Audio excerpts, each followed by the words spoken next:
Hi guys, and welcome back to the Library of Alexandria, and today the much awaited review for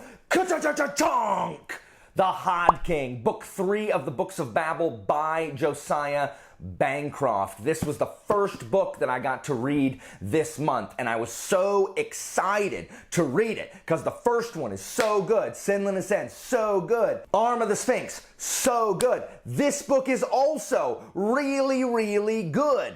However, I think that I may have been a victim of mine own hype machine. Gasp! So this is so good. This book is really, really, really, really, really good. However, I did not enjoy it as much as I enjoyed the first two. And I think there's a few reasons for this. One, I just built it up so much in my mind, and all of the 5-star reviews that it got, and everything I, had heard about it. And that's fine. There's nothing wrong with that.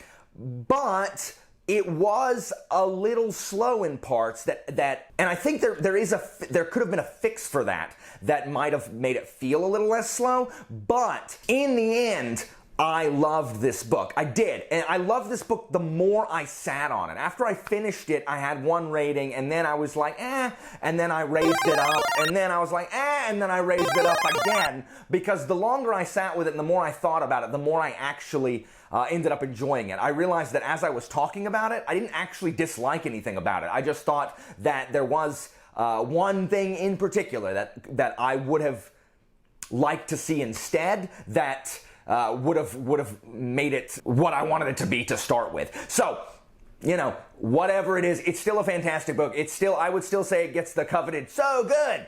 So, let's talk about the Hod King. Now, I buddy read this with my buddy Samwise over on the Discord server in Shelf Space. If you're not a member of that, you should come check it out.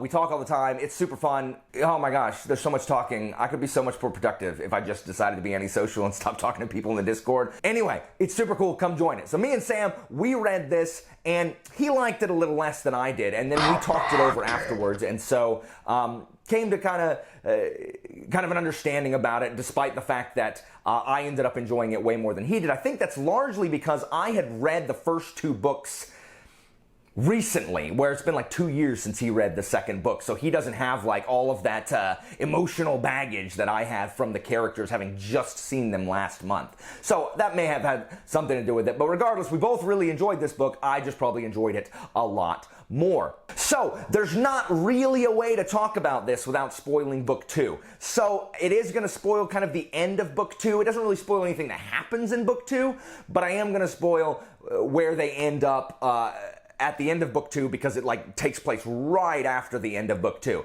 So just be warned, I'm gonna spoil the end of Arm of the Sphinx, or what's supposed to be happening at the end of Arm of the Sphinx. So that's your last chance before I jump into this and talk about it.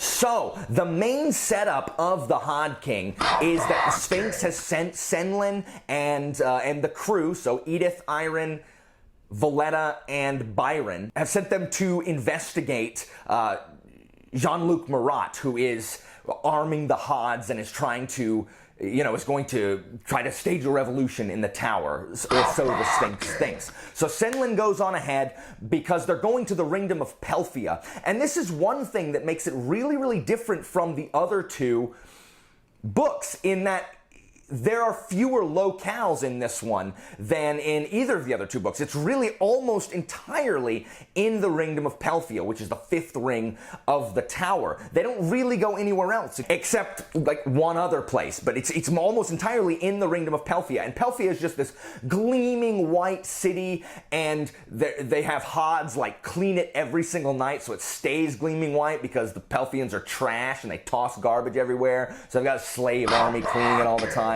And man, Pelphia itself is a primary character in the fact that it is a horrible place. I hate it, guys. I hate Pelphia.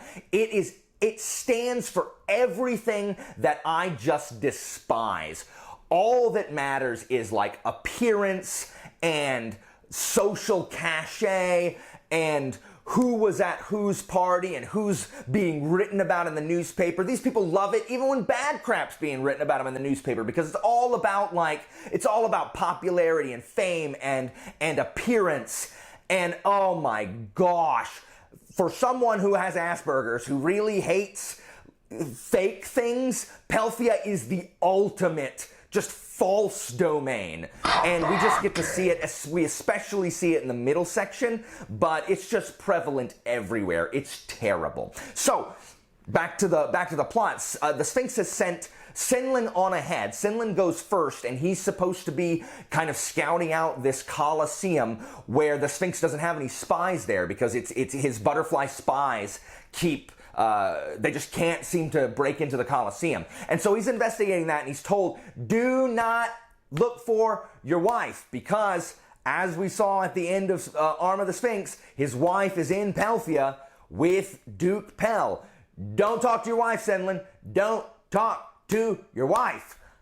And meanwhile, a few days later, Edith and the rest of the crew are supposed to show up, pretend like they're kind of on a mission from the Sphinx, recover some of the paintings that we're searching for.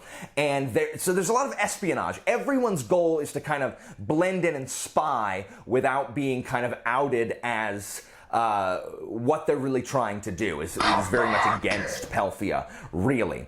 And so it's broken into these three sections. Part 1 is Senlin, the middle part is Valletta and Iron, and then part 3 is Edith. And man, part 1, y'all, oh my goodness, so good. So the part 1 just flies, boosh, and Bancroft does not disappoint. First of all, his writing is amazing. Like, he is just in top form. The way he describes things, so lyrical and classical and poetic, and just really observant of kind of the human condition, and makes these really specific comparisons.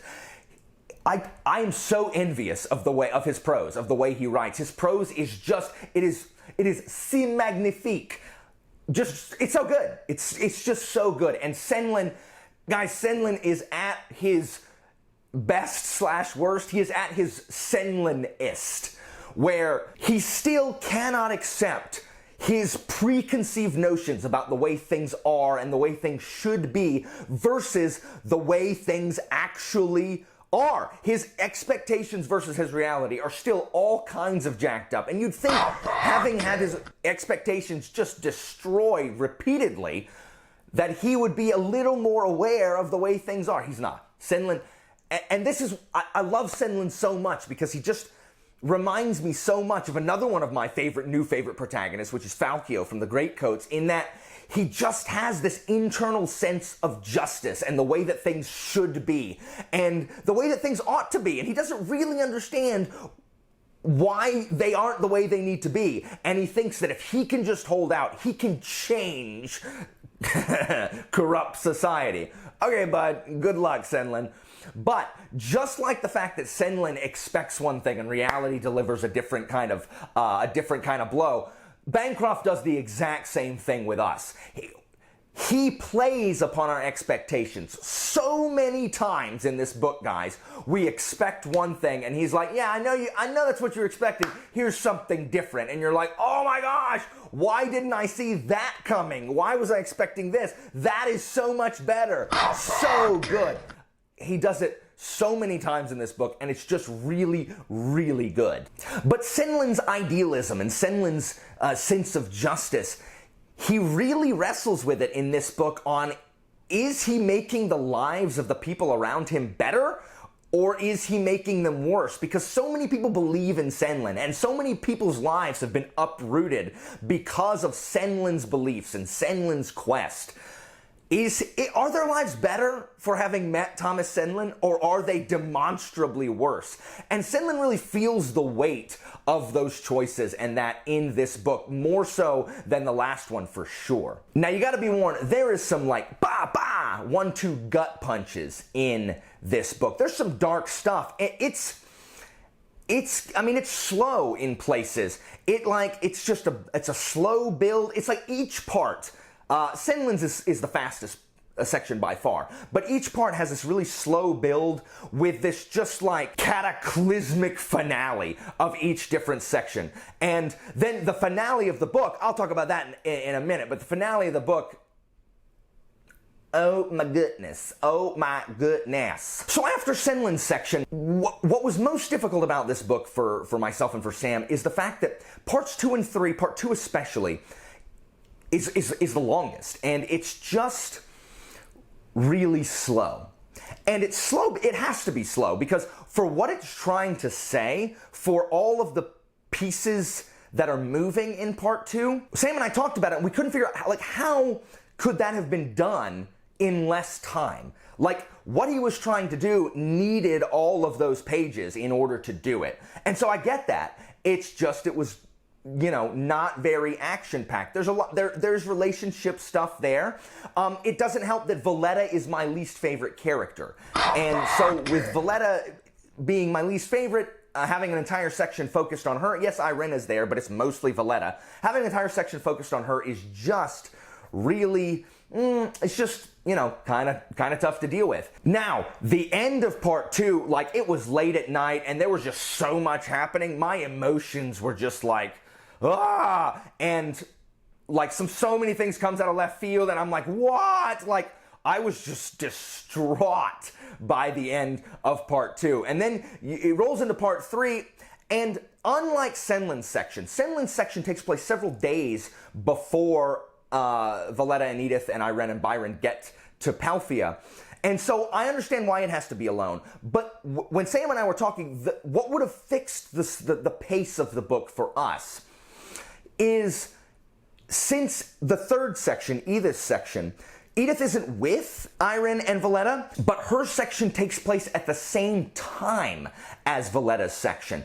So rather than having all of part 2 be Valletta and Irene, and then all of part 3 be Edith until the conclusion where everything kind of ties up, it would have felt less slow if we had a chapter of Irene and Valletta, and then a chapter of Edith, and then a chapter of Valletta, then a chapter of Edith, kind of bouncing back and forth between them rather than seeing all of this, then going back in time and seeing all of this again. And I think that might have helped the pace. Now, it didn't really ruin my enjoyment of the book. I liked this one, even if I didn't love it quite as much as the other ones. I really did enjoy this book. And can I say before I forget that Ferdinand from book 2, I love, oh my gosh, Ferdinand, guys, read the book, Ferdinand. But Ferdinand reminds me of the roller dragon from Unico 2. If you ever seen that old anime movie, Unico 2 with the roller dragon that jumps around and goes, bop, bop, and then it runs around and goes, bop, when it sees you.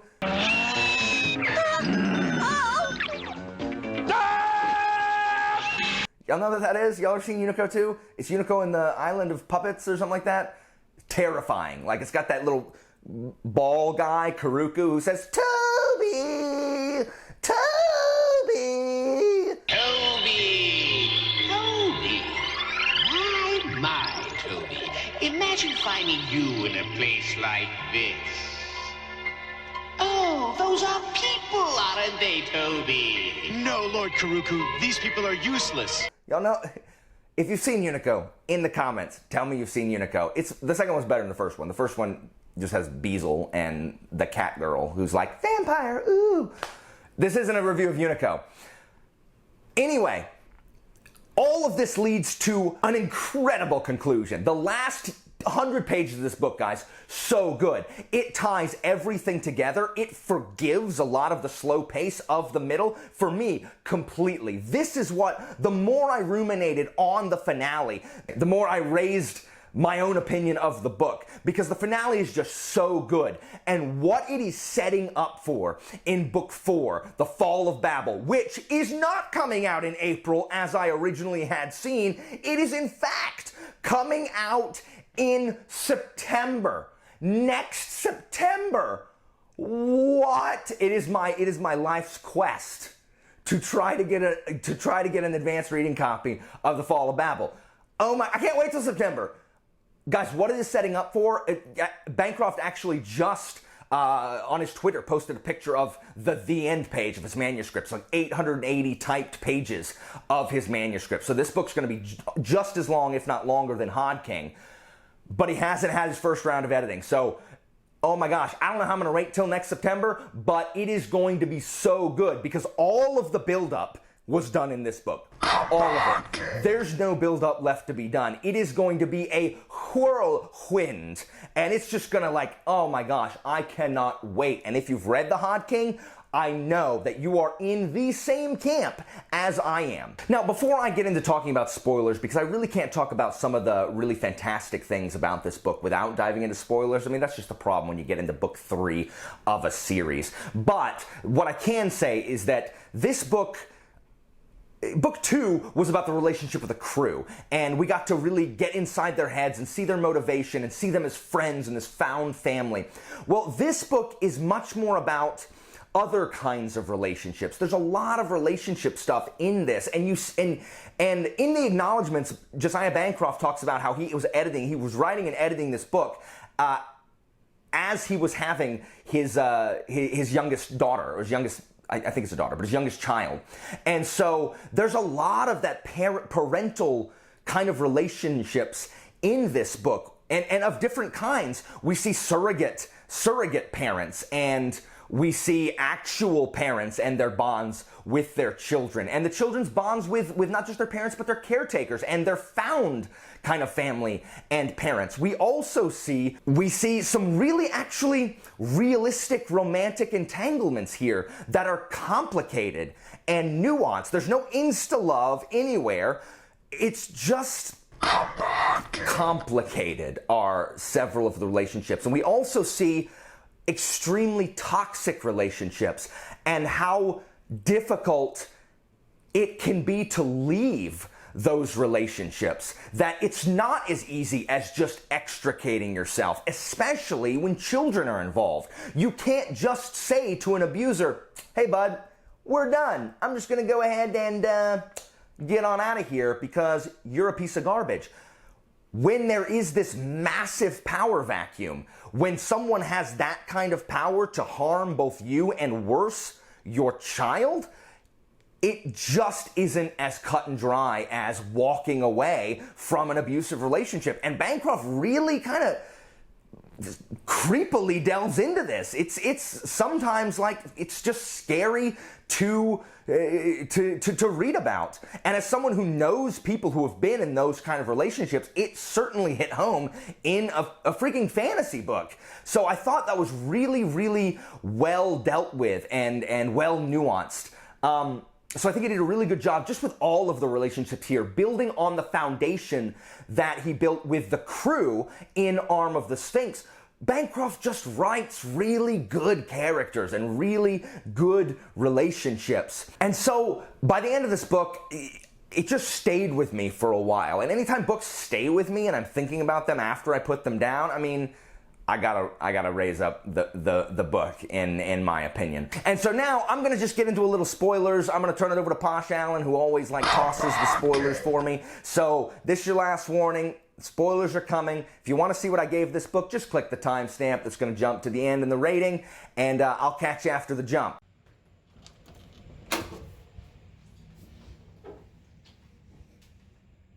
Oh, hello! Oh, I didn't see you there. Did the butler let you in? Oh, yes, of course he does. He lets people in all the time. Well, I believe you've caught me in the middle of reading The Hod King by Josiah Bancroft, and oh, what a gripping third book it is in the series, too. Well, if you're here, then you must want to talk about the real paternity of Maria's child, yeah? No? Oh, well then, you must be here to discuss what has happened to the Sphinx. No? Oh, well then you are here to find out the identity of the Hod King. Yes, oh! It seems like you want to discuss spoilers.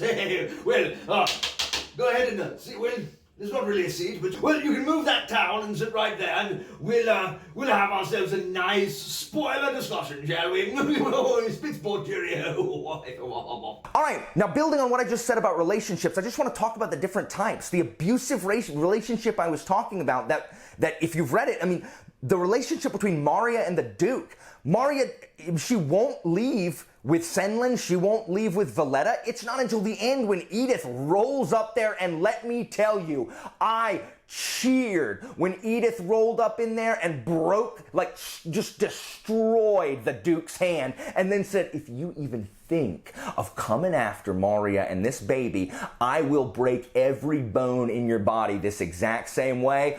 I audibly was like, get him, Edith, yes! But Maria is miserable and is like, she's scared and threatened, and she can't leave with the husband that she loves because Duke Pell is just too powerful, and she's worried about the baby. I mean, he's literally said he'll cut the baby's throat if she tries anything. It's just, oh my gosh, I mean, it's just awful. But the other relationships that are well done, the complicated relationship between Senlin and Maria and Edith, and just how well that's done. Like Senlin, none of them really know how they feel. I mean, Maria does, but like Edith and Senlin, they don't know how they feel. But even more interesting, I think, is Anne and Irene and everything surrounded them. So the fact that Irene is like cares so much for Valletta, and she's coming to grips with the changes in her body, that she has menopause, and she realizes she can never have kids of her own, and so she just is so attached to Valletta as her surrogate child. And then Anne comes along, and Anne is the romantic interest for Irene, who has never considered herself beautiful, never thought she would ever kind of have anything like that, and Anne herself has had to come to grips with the fact that she's not going to have children, and that she has raised a bunch of kids that are more her kids than the frickin' nobles who had hired her to raise them, because, the nobles never see their frickin' kids, so Anne is in charge of raising them. So we see a lot of this, how you don't have to be a blood parent to be a real parent to people. And then just none of the Pelthians have any idea how to do relationships. Look at Xenia, which is the worst human being on the face of the planet. But you still feel bad for how pathetic she is, because it's not her fault that Pelthian societies is like that, and that she is literally of no use to anyone except for as a wife to the nobles. And so imagine what that does to her self-esteem, where she, like, no one wants her, and so it's just heart-shattering when the prince just like rails into her, and then she ends up having to settle for the earl, and it's just gross. It's just gross. So just all of those relationships, Bancroft just does so freaking well. Sorry, and let's not forget Edith's desire to have a friend. Edith is so distraught by how much the tower has changed her. She wants to be like Senlin. She wants to still have that kind of idealism, but she can't. And so her quest to try to find a friend in haste, oh man, you're just rooting for them, and then frickin' haste turns out to be just a piece of crap. So frustrating, but you're cheering for Edith and you want her to succeed. Just gets you right in the feels, Even the story about the bricklayer's granddaughter, who it is hinted at is the Sphinx. Speaking of, where's the frickin' Sphinx, guys? Where's the Sphinx? You better put a spoiler tag if you have any ideas, because we've got guesses too. But where's the frickin' Sphinx, guys? Where is he? Bancroft, he's brilliant. He's brilliant. Now, before I get to the rating, let's talk about the final spoiler. Come the Hod King, y'all. The Hod King is the frickin' apparatus of Qualish, guys. If you've ever played D&D, it's the apparatus of Qualish. It's the apparatus of Qualish. Oh my gosh. It's terrifying. Now, I mean, it's one of those things like the reveal of the Sphinx in book 2, where I was like, that's fine. It's not as cool as I wanted it to be. I was expecting something else. I mean, I'm fine with it. The fact that it's this weird utopian communistic thing where all the Hods are going to be working together and controlling it. I mean, that's kind of cool. And Marat is terrifying. And I, for sure, thought he was going to make Senlin kill the Sphinx right there at the end. Oh my gosh.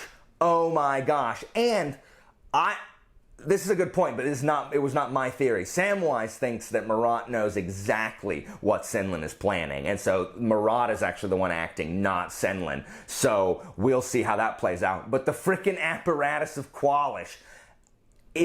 Guys, if any of y'all play D&D, please tell me if when you read this you were like, it's the apparatus of Qualish.